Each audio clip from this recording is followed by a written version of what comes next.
welcome to the Golden Hour. I am Golden Duffy, your guest, and I have a very special guest today, someone that it's a conversation that I have yet to have on this show about healing and trauma and what we're going through in relationships to become more powerful creators. So let me just grab her bio because I have to read this word for word. This guest is Candice Mitchell, who has combined her life journey, spiritual gifts, her bachelor's of science in psychology, master of science in mental health counseling, and recovery from trauma and abuse to navigate her way back home herself. The journey has been difficult, but well worth it for her. And now she is determined to spread what she knows in order to support others in their own life journeys and returning to the authentic living that we are meant to live. Welcome, Candice Mitchell. I'm so happy to have you here. I'm so happy to be here. Thank you so much. Yay. I love bravery. I love courage. And I love people that can bring this to the world, that can take their trauma and say, you know what? I'm going to use it for good. I'm going to use it to help others. And it's such a beautiful journey that you've been through. And I am really honored and blessed to have you here. Well, thank you. Awesome. So let's just start a little bit about your background and kind of what brought you to this healing journey. Like, were you always a seeker? Did you always want to, live your life like from your most powerful state, or were there circumstances that called you to it? It's a combination of both. I can remember being 12 years old and watching my mom interact with the children. She had like a daycare. Uh-huh. And I remember thinking, I'm going to write a book about this one day. People can't believe what a monster people can be, right? So I was a seeker for something because I knew there was a deficit in my life at that age. Yeah. Wow. That's amazing. And I was a scapegoat and an invisible child. So definitely codependent, people pleasing, and all that stuff, just trying to survive the childhood. Yeah. And then as a young adult, I met my ex-husband, who seemed like an improvement. The lens of trauma. Yeah, there are always invitations to heal, though, right? Like when we don't heal those childhood wounds, the stuff that comes to us is really that invitation. As traumatic and life-changing as that can be, it is a call for us to heal if we're open to it. So I absolutely agree with that. Everything happens for a reason, and I think that's why we can repeat cycles and patterns. Yeah. So until we get the lesson and move past it, it's just going to repeat. Yeah. Because that's kind of where we are emotionally. So that's what we attract. Exactly. Oh, I love that. So share a little bit about that relationship and the mechanisms of, when you started to wake up from this dream. Yeah. Yeah. So I lived in a state of, I would call it delusional thinking. Mm-hmm. I was in love with his potential. I ignored all the red flags. I just, one day he was going to get better and be the man. And because I had such low self-esteem and I didn't really know what it was to be loved, the breadcrumbs felt like a whole loaf of bread, so to speak. Wow, that's really good analogy. Yeah. I didn't know. Yeah. And then when I started to really get serious about the healing work for myself, I began to realize that I allowed people to treat me with disrespect. And when I did that, I was disrespecting myself.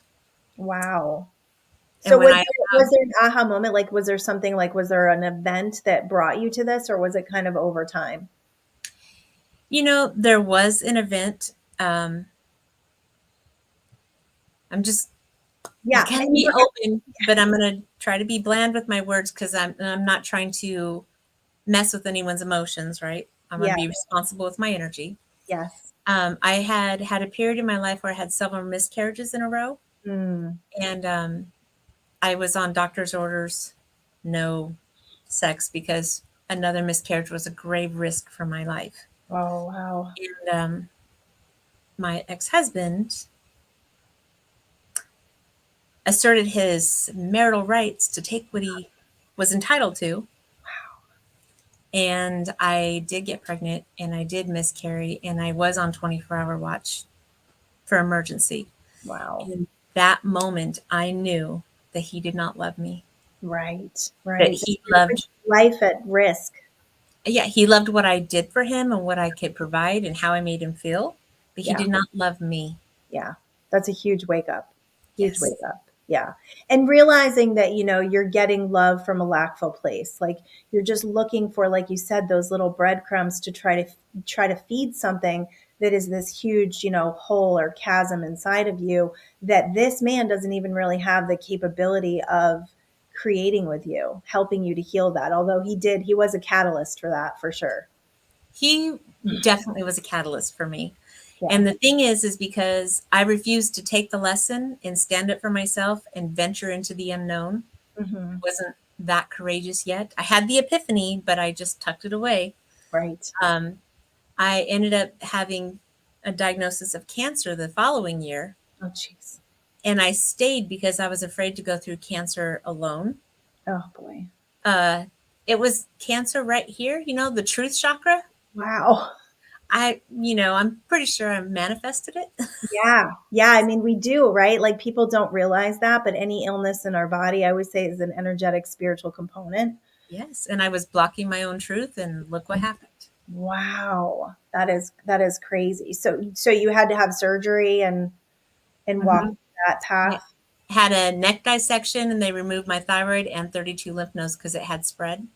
Wow. That's a miracle. Yeah. Yeah. So And you did that all while you were married? I did that while I was married. And after I survived that, because my panic attacks from my childhood came back during the cancer journey. I see. And I had a little moment with myself in the mirror where I was like, we're not going backwards. We've already healed, talking to Right. myself, my reflection, right? Already Yeah. healed past the panic attacks. We're not going backwards. Yep. If I die, so what? I'll be dead. I won't care. Like, Right. let's not live in fear. Let's live fully while I'm alive. I love that. I love And that. that changed everything because after the cancer journey, I started putting down boundaries with my ex and I started telling him what I expected and that he was free to leave. I mean, Yeah, so you allowed that illness to actually create some sort of courage and awakening for yourself instead of shrinking further down into fear and living less, right? yeah, once you look death in the face, Yeah, a lot of other things are less scary. don't matter. Yeah, they Mhm. don't matter. That's amazing. So then once you gave him the kind of the ultimatum or the boundaries, what happened? Um, he seemed to be putting in an effort. He started saying more appropriate things, but his behaviors weren't in alignment. Mm-hmm. And once I noticed it, I was like judgmental about it. And then because of the healing journey, I was like, wait, if I'm judging him for lack of integrity, Yeah.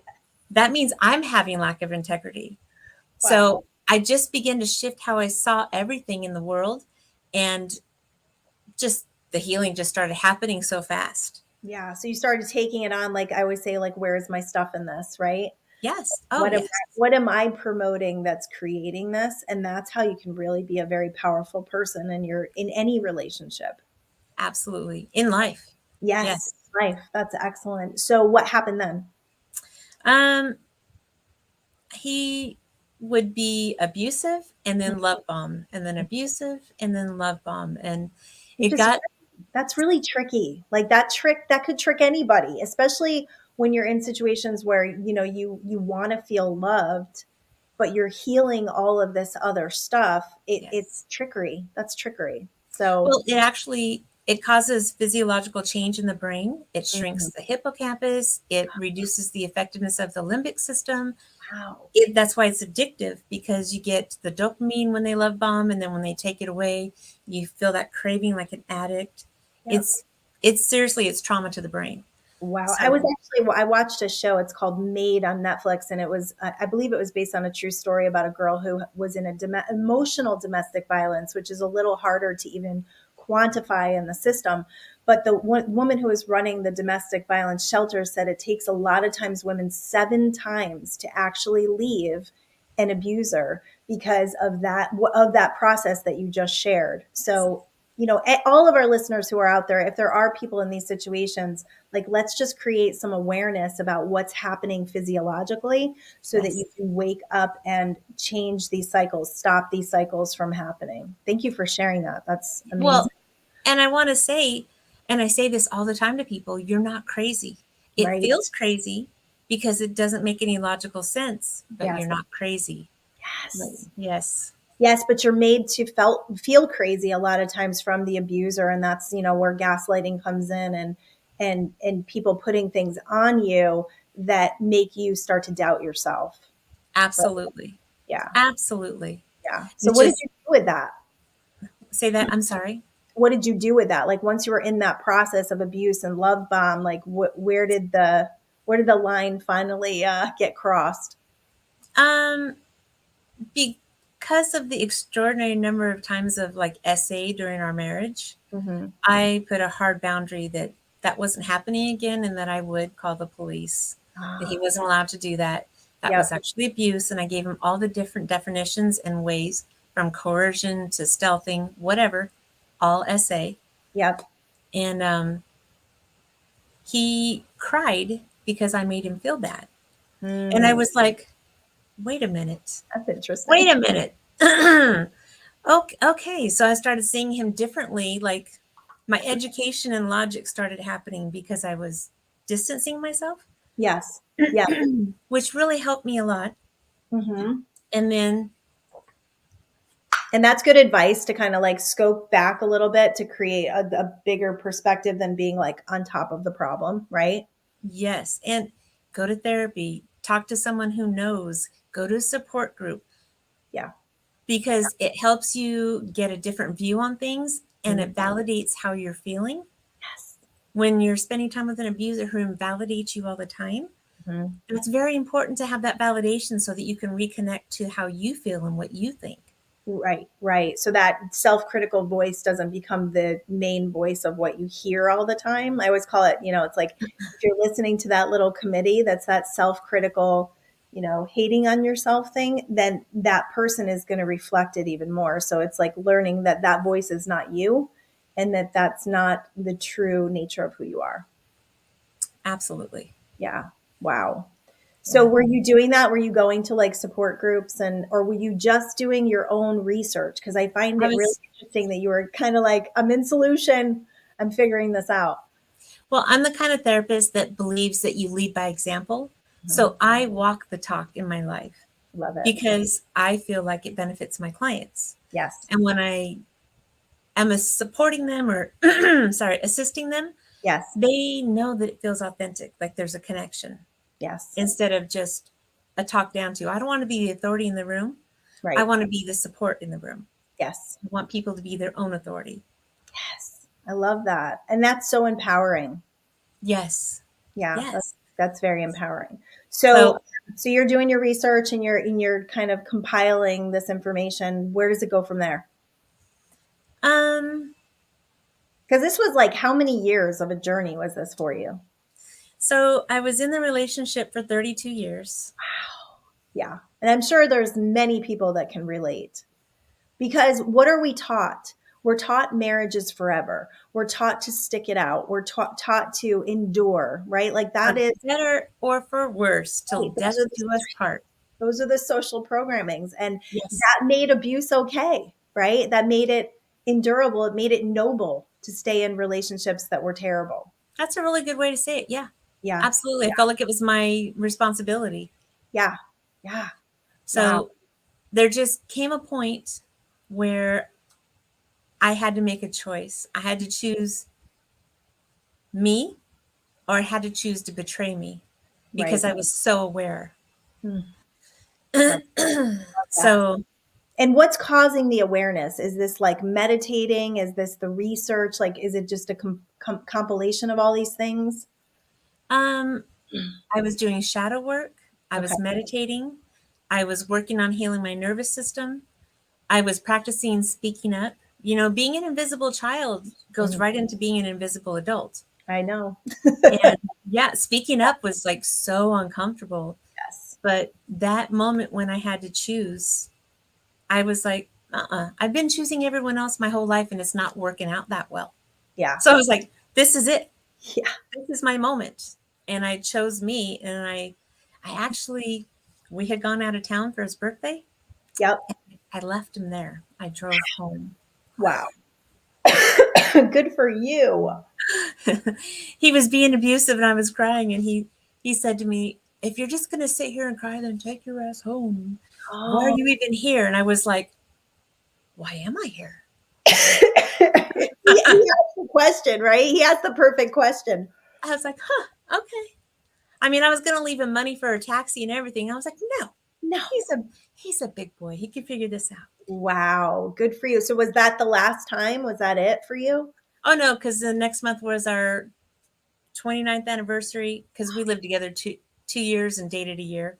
Okay. So was our 29th anniversary, and he did this huge love bombing thing, like a scene from a movie, with the streamers and the gifts and the balloons and the rose petals. Oh boy.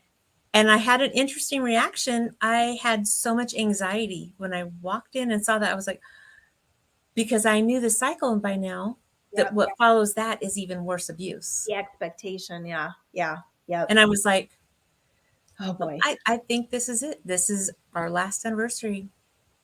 Nope. And Wow. then Valentine's Day, the event that happened was extremely abusive. I was held against my will in my room, and he took my phone, and yeah. And I was like, So I was like, used all my therapy skills. Yeah. And I said, "You seem very distressed. Let me get you an ice pack and some water so you can calm down." Like, I just made it all about him. Yep. And he ate it all up. Yep. And then as soon as I got out of there, I went and visited my dad, and I said, "Dad, I need to borrow money for divorce." Because I didn't have access to my own money, because that was also another, Right. That's another form of abuse, right? yes, financial abuse, which I didn't Hmm. even really realize had happened. Yeah. And I think a lot of women probably don't because, again, this is a societal programming of the man is in charge and the man is in charge of everything. And we don't really have a say. So, I wanted to just step back into that moment when you started to put your skills in play and help people to realize that no matter what you've endured and for no matter how long you've endured it, that there is a moment in life where you can take your power back and make a decision that creates solution for you. And you did that. And it doesn't matter how long it took because like I said, that's trickery. Like there's so much to that psychological game that's being played that I think the forgiveness of yourself for staying in for as long as you did and recognizing that you were being fooled, right? Yeah. Well, and from a responsible point of view, I was fooling myself True. Very as well. true. Yeah. And we do have to take As the level of responsibility, right? well, if I don't take the responsibility, I don't get to take back all the power. Exactly. As long as I'm willing to think I'm a victim, I'm giving away my power for that excuse. Absolutely. And I love that you said that. What I think I was touching on was just a lot of people beat themselves up for what they should have done and have regrets. And it's like, no, you were under a veil, right? Like you had a huge awakening. And that awakening Yes. is what spurred you to do what you were meant to do in the world, right? Like this is part of your power purpose, like your fulfillment. So it's just that self-forgiveness, I think that is a big piece of healing even more. That is actually the most difficult part of my journey, was forgiving myself. Yeah, I could imagine. Um, when I told him he was going to be served with divorce papers, he informed me that he had been unfaithful for over a decade. Oh, wow. And And was that one, just like, put salt in your wounds? Like, what was the point of that? I think he was just trying to gain control of the situation, because he wasn't in control when I told him he was going to be served papers, Right, divorce papers. right. And he followed it up with a gaslighting attempt to tell me that I knew about it and we had agreed to sweep it under the carpet and not discuss it, Oh my which goodness. was absolutely false, Like because further to make you feel crazy, right? he really tried. He really did. And I will tell you that after I even had confirmation of the other things he was doing, that I had no idea. Here I thought he was this Right. In integral person, and he was not. I was in such deep shock that I woke up the following morning with my face all blistered up, from what? um, like fever blisters. Mhm. Yeah. Mhm. Yeah. just from the shock of it all. And I Amazing. had my very first intrusive thoughts. I had never experienced that before. Mhm. And Can you speak to that a little bit? um If you feel comfortable. no, I'm yeah, I'm Good. totally good being vulnerable and open. It's so Cool. authentic for me. It feels good. Excellent. So I like that about you. thank you. I was just I felt like I was in a daze. Mhm. Um I found out that he had been visiting prostitutes, and Oh, I saw the back and forth like emails and pictures and stuff. mhm. And I just thought, what is the point of this? And Yeah. I heard this voice say, you should just kill yourself. Oh. And I was in such shock that I actually had kind of dissociated. I felt like I was watching a movie, like I Mhm. was not connected to me. Yep. And I thought, that's not my voice. Whose voice is that? Like it was shocking. The whole thing was shocking. Just to find out I was married to a monster who pretended to be the man I thought I knew. Yeah. Yeah. And luckily, because I'm a therapist, I'm friends with other therapists. Yeah. So Yeah. So you reach out. I called my friend and I was like, I don't feel okay. I feel like I'm watching a movie of me. Mhm. And I told her I had that intrusive thought. She's like, hey, you want to go out to dinner? And da da da da da. And she showed up at my door with, and I don't drink at all, Yep. but with tequila. Yeah. And she like gave me a shot at tequila. Wow. And I was like, I would say like in 10 minutes, I felt like I was back inside my body again. Wow, that is really interesting. I've never heard of using tequila for that. Well, because I don't drink, Yeah. it's It shifts it. it calmed my nervous system enough that I could come back to me. Very My interesting. nervous system was so out of whack that I was not Wow. okay. I did Yeah. not I did not know you could use that. So that disassociation, because I know we have listeners that have probably dealt with that before. How did you process that afterwards? Like what was that voice? Like where does that come from? Um, so spiritually speaking, this is not anything I've been taught. Yeah. No, I want to hear what your intuitive sense says because I trust in Spir- that. well, thank you. Spiritually speaking, I feel like because I was so vibrationally low and disconnected from myself, Mhm. it opened me up for intrusive negative energies. Yes. And I think that's what that was. Wow, that's powerful. That's powerful. So, And it's something for everyone to really pay attention to. I've found, working with people that it happens a lot of times when people have really strong drug abuse in their life, when they put in those chemicals in their body, that they open their field up to those energies. We see it with music, like super, really rough, low vibrational music. I yes, see people like that. So you really have to pay attention to what you're allowing into your field. And if you are attracted to those things, I would do some energy work for sure. absolutely. Yeah. So thank you for bringing that up because I've never shared that on the show. And I don't really believe in good and evil, but I do believe that there's energies around us that we need to clear ourselves from, especially if you're having disassociation or those intrusive thoughts, because they Yes. are not you. Everything is energy. We're energy, right? Yes. Yes. So my friend asked me if I wanted another shot of tequila, Yeah. and I told her absolutely not. Yep. But I should have been feeling tipsy because I don't drink, and I felt normal.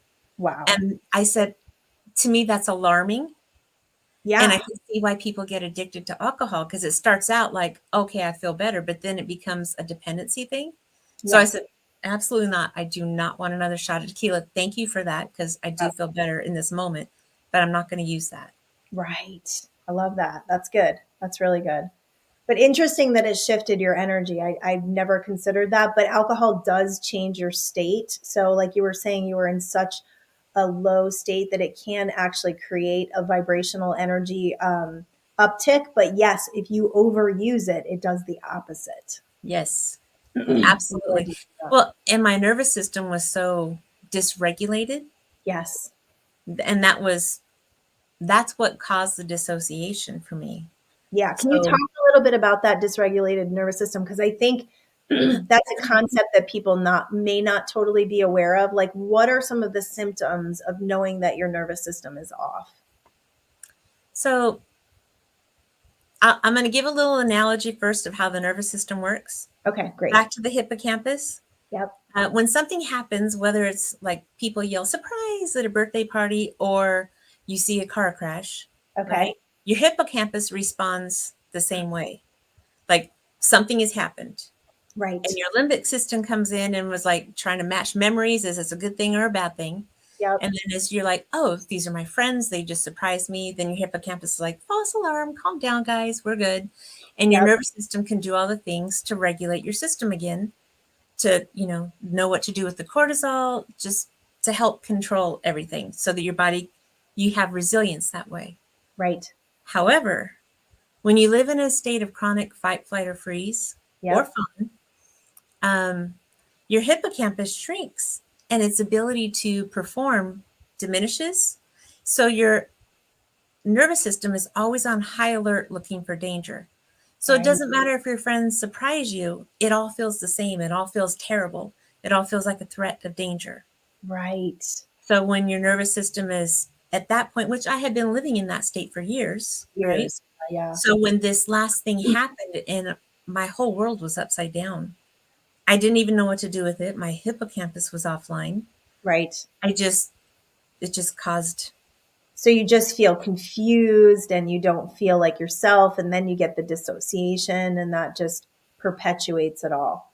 Yeah, the dissociation, it was weird because I felt like I was narrating to myself what I was seeing, like it was a movie. And I remember I was walking around at one point in a store and I said, all these people think I'm normal. Wow. I'm like, do I even look normal? Because I feel like I was outside of myself. Right. Right. Oh, that's so interesting. So how do you bring yourself back when you're in situations like that? So it's a process it's like meditating. Yes. The more you do it, the more effective it is. So meditating for sure Yeah. is important because it lets your nervous system relax. And Mm, anytime you can rest and digest, your nervous system is doing what it needs to do to gain that resilience, get your hippocampus to heal, and it's fantastic. But on top of that, I started doing things like activating my parasympathetic nervous system fibers on purpose. okay. The peppermint chapstick. Love it. My whole family uses that now. Have you noticed any difference? Yes. No, I definitely feel it's kind of like an energetic uptick when you do it. Yes. It gives you a little like zing. And so you put your tongue between your front two teeth, right? Uh-huh. On that And little triangle of skin. yep. And we're using the Dr. Bronner's peppermint chapstick. And so I bought 6 of them and I handed them out to the whole family, and they love it. They love it. And you breathe in through your nose and you get the aromatherapy at the same time. So the peppermint, I'm telling the viewers, Yes, I love this. peppermint oil causes a tingling sensation in the lips, and we have parasympathetic nervous system fibers in our lips. And that is what tells us that we're safe and to calm down, which is why kissing feels good, right? Yeah. So when you use the peppermint chapstick, you activate that on purpose. And when you put your tongue behind your front teeth and you breathe in through your nose, you're getting the calming of the brain waves at the same time, because that's where we rest our tongue when we're sleeping, right? Interesting. And Yes. you're getting the peppermint aromatherapy, which is also very cleansing. So, I love it. I love it. That's such a simple thing that you can do throughout the day yes. to keep yourself in check. And you can pop a peppermint into your mouth, like an Altoid, that very strong peppermint. Yep. Like if you're feeling anxious or you're about to have panic, pop that in there. You'd be surprised how quickly that can disrupt. I love that. Like it's an interruption, right? Yes. That's It great. interrupts the brain because the brain, all the, neurons, neural pathways, once we teach it how to do something, it's like a well-trained puppy. It just wants to keep doing that trick for us. Yep. So we have to interrupt it to teach it a new trick. So then, I could do this too. Yes. I love So that. yeah. Yeah, it's important to feed your brain with the right activities. We were just talking about this yesterday with my daughter in picking up your phone first thing in the morning and starting the social media feed first thing in the morning sets you up for a day of dopamine addiction to your phone. So we were talking about like getting up in the morning and having your coffee and just having having a different energy to your day instead of picking up your phone right away. So I love the idea of kind of getting ahead of things and realizing that what you are feeding your brain is what's creating more of it. So I didn't plan on sharing this, but since Here you we just go. brought that up, part of the problem with being on our phone like that is it's right in front of our face and it gets our focus right here. And Yep. when we're focused right in front of us, that's what our brain does when we're looking for danger. Oh, it's like, So we're training our brain to always be looking for danger because that's like a primal thing. You know, right. our occipital lobe is back here. Yep. So, That's another reason not to be on the phone. My goodness. well, you can be, but you want to use Hakalau to reset that. And I'm going to teach you what Hakalau is, but it's a way to rest and digest. So if you just kind of relax a little bit and let your gaze soften Okay. and notice while you're keeping your eyes forward that you can see the wall or whatever is over there.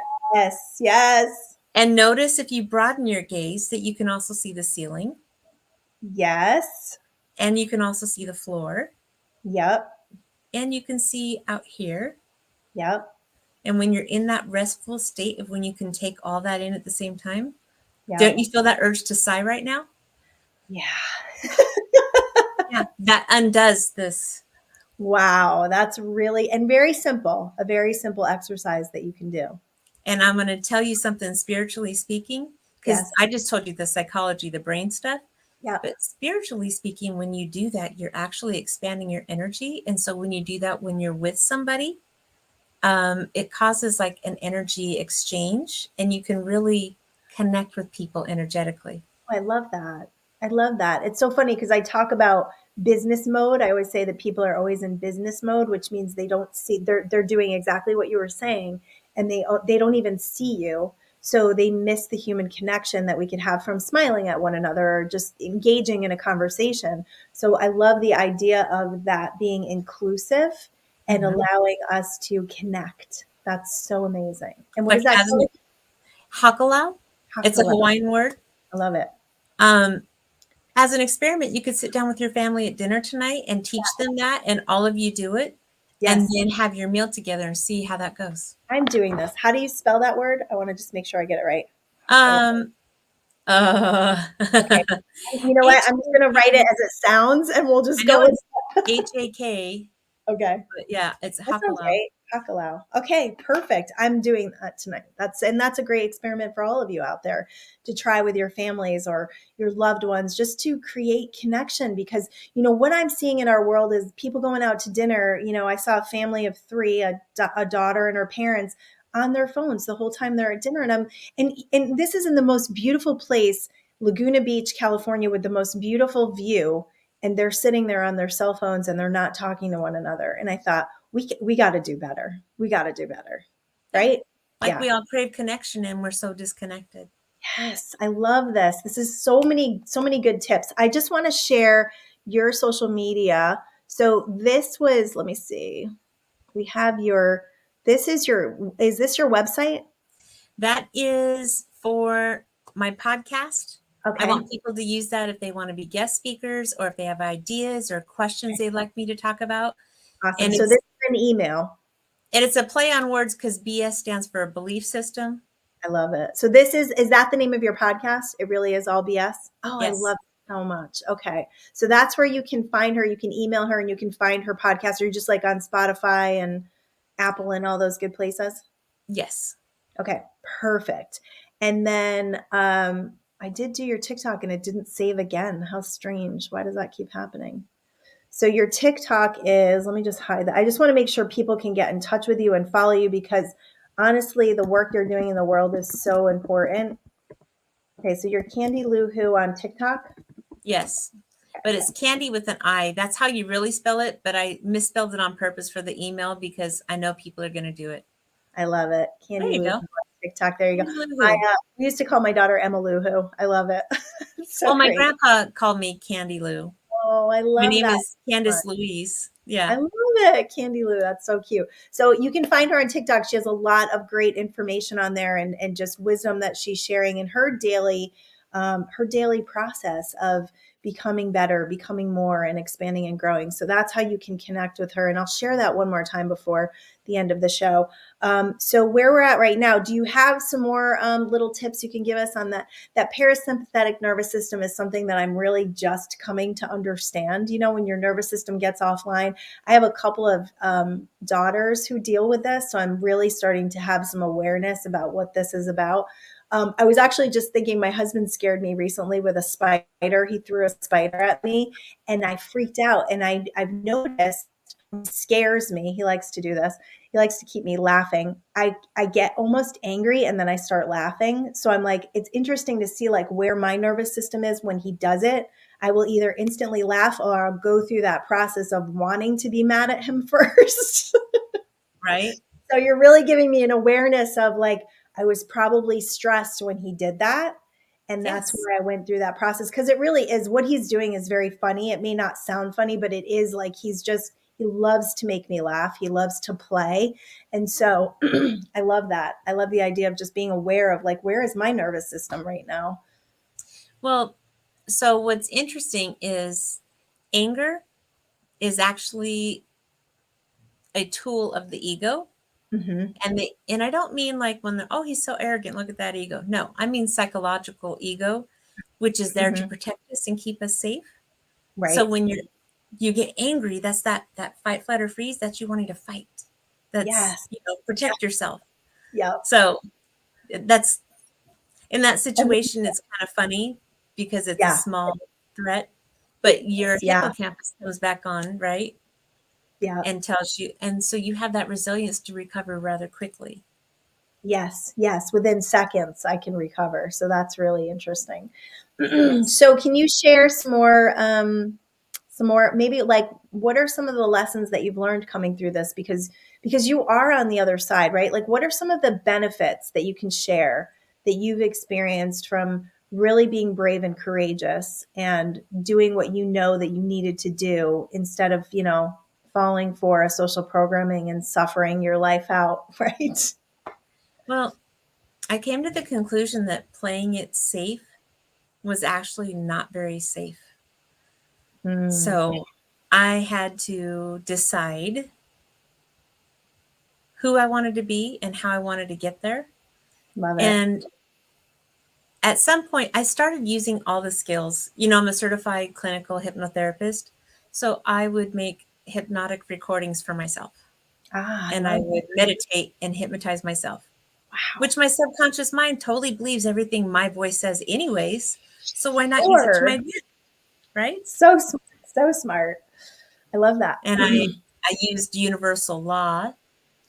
Remember the law of assumption? Yes. I had enough evidence to know that my ex-husband was not integral, Mm, and I knew a lot of lies he told. So I just decided to assume everything he said was a lie, and I mhm, let go of all of my identity that I believed about myself. mm. That I was unattractive, that I was weird, et cetera, et cetera, et cetera. I just I just law of assumption. Everything he said is a lie because he's a liar. Psh, So to the that side. helped you to de-identify with that persona that Yes. he had driven for so long. Now, were you just able to do that? Like you just decided and it happened? Um, I was actually in the shower and I like to meditate in the shower because water conducts energy. Mhm. So I feel like I'm getting a better meditation because I'm already on, whatever. I don't have to think, okay, now wash the hair. I'm just doing, what I do. Yeah. So I meditated and I was like this big light bulb aha moment. I was like, oh, the law of assumption. Like I don't have to go through everything he said and everything he did and decide if it was true or not. Right. So my next hypnotic recording I made for myself, I put that in there. Ah, I assume everything he said was a lie. wow. Nothing he said matters anymore. That's great. Yes. That's really great. That's good advice. And you do these for people, right? So let's talk a little bit about what you do for people because I know Is this the best way for people to get in touch with you if they're Yes. interested in, For the in life coaching, yes. Yeah, so let's talk about the work that you're doing with people. Is it a lot of, I mean, it's a lot of the process that you had that now you're sharing, correct? Yes. And the reason I'm going more into life coaching, I'm a licensed therapist, Hmm. but because of the code of ethics, I have to go so slow and I have to, you Yeah, know, yeah, and if I could just use the techniques that I used on me, like there can be life-changing results in 12 weeks. Like it super. doesn't have to be years and years of therapy. Yeah, I yeah, mean, it can be. Some people need it, hmm, right? yeah. But it doesn't have to be. And so I use hypnotherapy, I use NLP, I have something called a breakthrough session. It's about a 6 hour Wow. thing, but Yep. you come out a different person on the other side of that 6 hours. Right. I love That's excellent. So you can get a hold of Candy at Motivating Minds at nym.hush.com if you are interested in working with her, because I think she's doing some incredible work in the world, and I know there's people out there that can benefit from your experience. And that's the thing is when you are a therapist and when you were working with people, it's like because you've walked through this, you can really truly speak to it and you can have that compassion and love for people walking through the process because you've been there. Yes. Yeah. And that's a beautiful thing. And that's the kind of, that's the kind of courage and bravery I think that a lot of women need in stepping into this place in their life, especially if, I know several women that have left their homes after 30 years and created a different life experience because they were dealing with abuse. And I applaud people who are able to do that because that is really, really challenging. It, yeah, it was challenging. It was Yeah. very challenging. But worth it, right? I felt so alone, like I had no one to lean on. Yeah. And then after the law of assumption thing, I was like, I never really did have anyone to lean on. Anyways, right? I never did. I was never supported. Right. Everything that I did in my life hard, I did it by myself in spite of the resistance.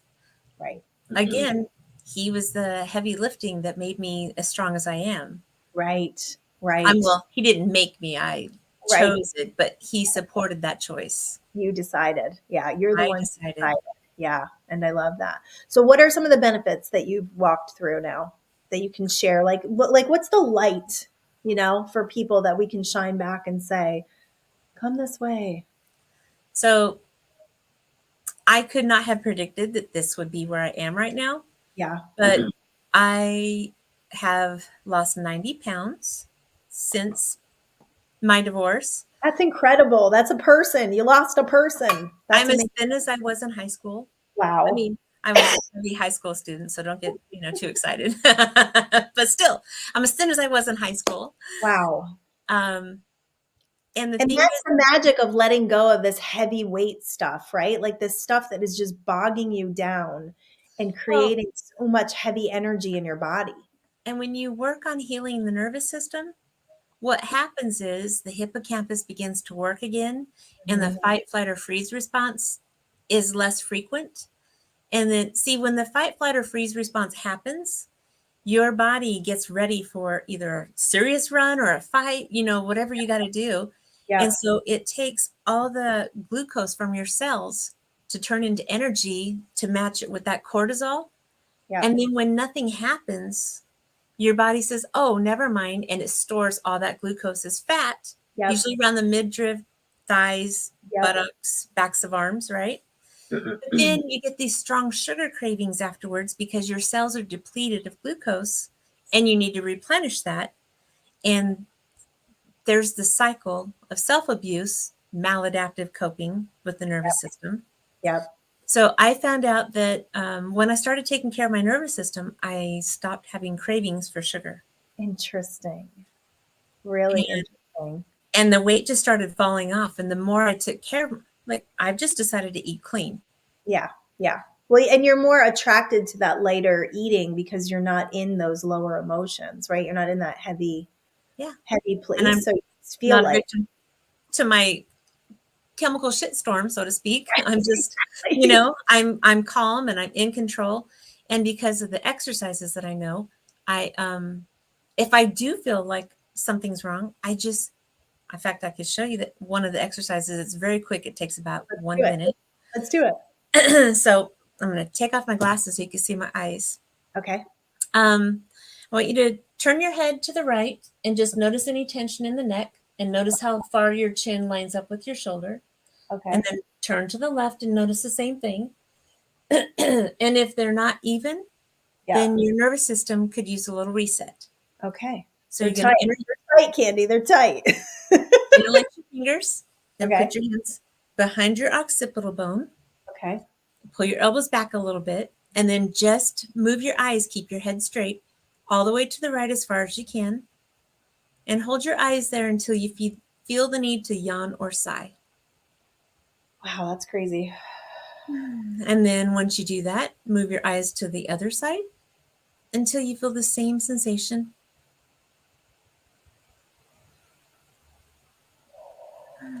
Okay. And Okay. then go ahead and put your hands down. Give yourself a little shake. And then check and see where the tension in your neck's at. Okay, that's amazing. Okay. All right. Wow, did I need that? Yeah, Thank you. your nervous system starts at the base of your skull. So when you do that, you're actually forcefully telling your nervous system to calm down. This is amazing. What a great little technique that is. And if you do it when you first wake up, if you Mm-hmm. do it after the stressful event, if you Yep. do it before you go to bed, you're going to rest better. Love that idea. Wow, this is like gold. The stuff you're giving us is, I mean, these little things that we can do to take our power back, and to feel more centered and present in our life is life changing, right? I It love has that. been absolutely life changing. I feel like I have come back home to myself. I love that.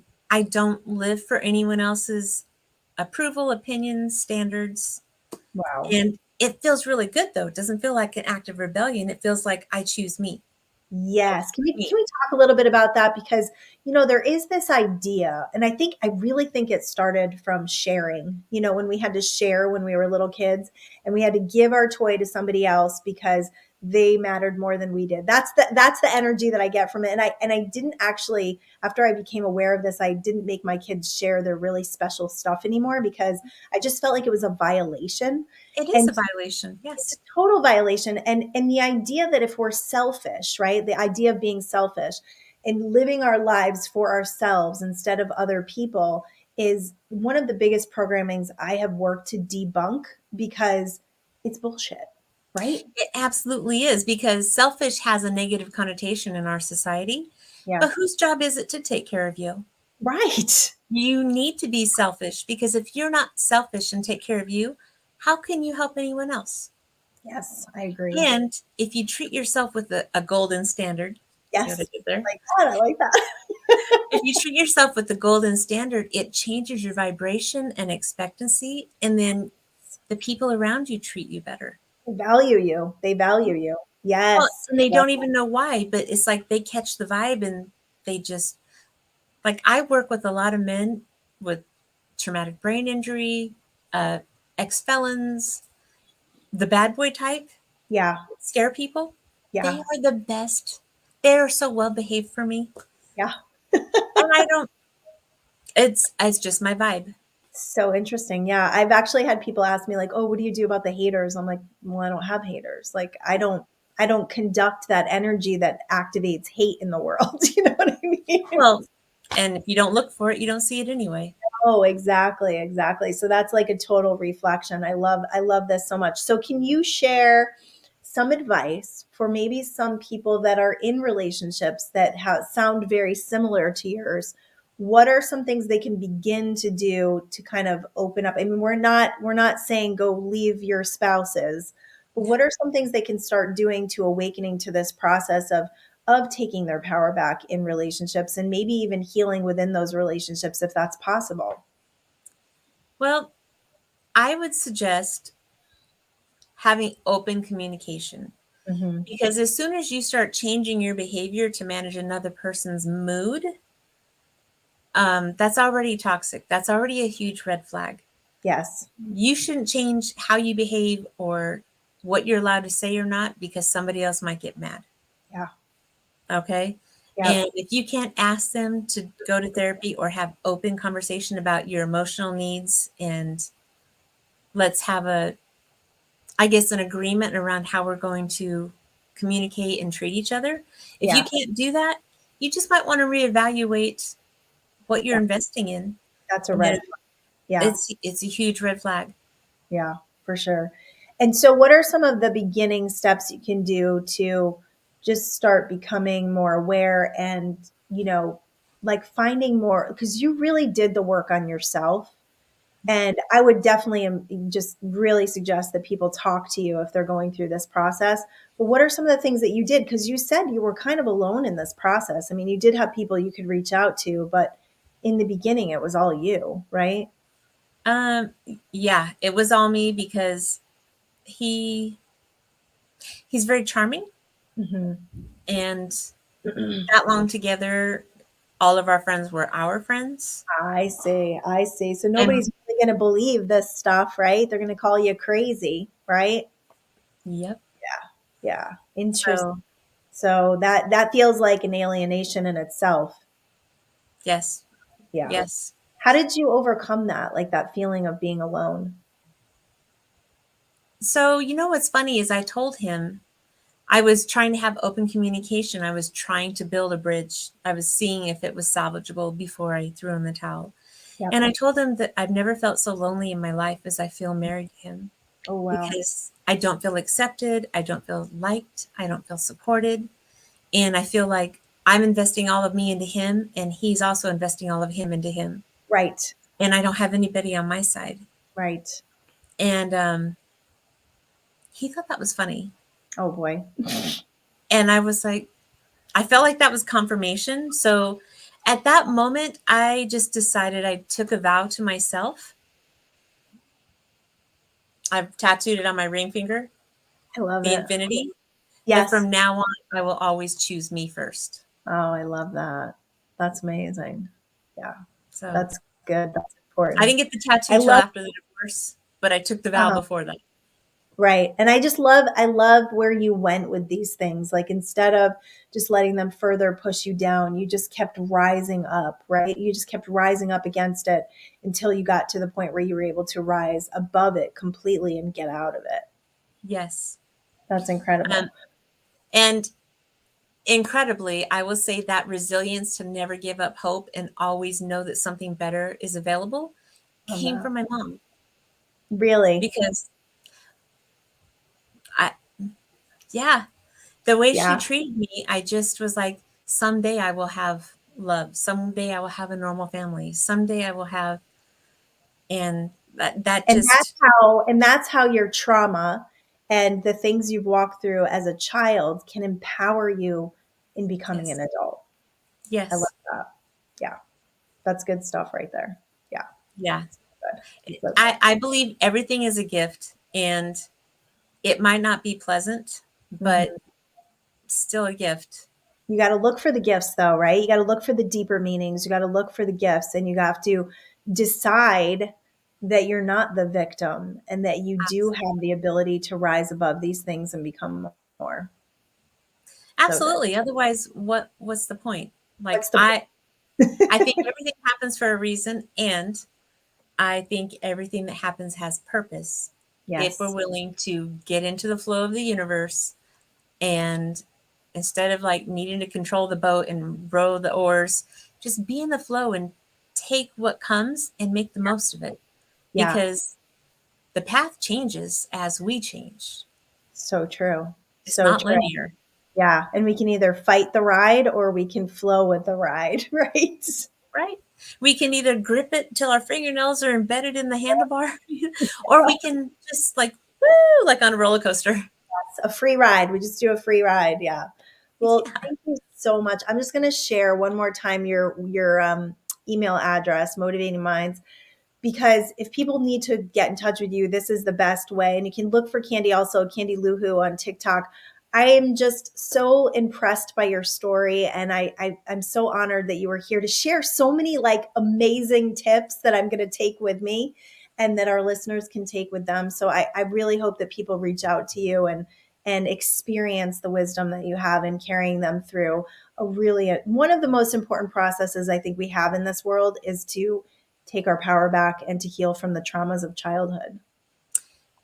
I would also like to say a cup of hot chamomile tea in the evening time, I provided you're love. not allergic, Yep. really helps your nervous system like calm before you go to bed. And the more you can do that while you're sleeping and get that rest and digest, the more resilience your nervous system gets. Oh, I love that. That's so good. Chamomile tea. All right, I'm going to go get some of that. All right. Well, thank you so much, Candy. Thank you for being here. I loved having you on. I may just want to have you on again. This was so good. I know you have more to share. I do. I do. All right. Well, thank you so much, everybody. That is our show for today. Thank my guest here, Candice Mitchell. She is absolutely a brave warrior in this world, and connecting with her, I think, would absolutely change your life. Thank All you. right. Thank you, everyone. Peace out.